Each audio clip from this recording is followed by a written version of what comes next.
অনেকেই জানতে চাইতেছো যে আপু 5 তারিখ তো হয়ে গেছে, আয়েশের খরচ কি দেওয়া হয়েছে? আয়েশের খরচ এখন পর্যন্ত দেওয়া হয়নি, কারণ তারা সবসময় ভিডিওতে বলে যে আয়েশের খরচ দিতে চায়, কিন্তু আমি নিতে চাই না। এখনো কেন তাহলে খরচটা দেওয়া হলো না? আমার কথা কি, দিলে এক হিসাব আর না দিলে হচ্ছে অন্য হিসাব।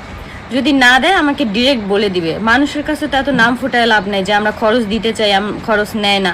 তাহলে এখনো কেন এই পর্যন্ত খরচ দেওয়া হইতেছে না? আমার প্রশ্নই এটা।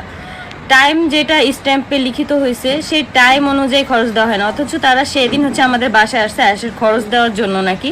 আমি কিছুই জানি নাই, কিছুই মানে আমাকে বলা হয়নি যে খরচ দিবে বা কিছু, বা আয়েশকে দেখতে আসবে। শুধু শুধু মানুষের কাছে এইভাবে মিথ্যা বলার কোনো কারণই নেই।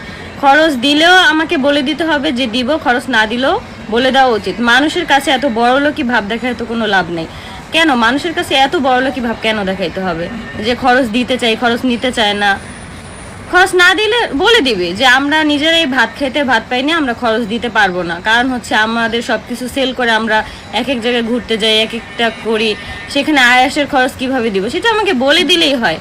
কেন মানুষের কাছে এত বড়লোকি মানে দেখাইতে হবে? আমি তো আমার ছেলেকে দেখা নিয়ে কোনো প্রবলেম করি নাই, কারণ যখনই হচ্ছে আহাদ রিয়াকে ফোন দেয় তখনই হচ্ছে আমরা যদি বাইরেও থাকি বাসায় এসে রিয়া হচ্ছে আবার ফোন ব্যাক করে যাতে আয়েশকে দেখতে পারে।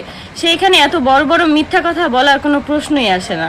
আর খরচ না দিলে ডিরেক্ট মানা করে দিলেই হয়। এইভাবে মানুষের কাছে মানে নাম ছড়ায় তো কোনো লাভ নেই।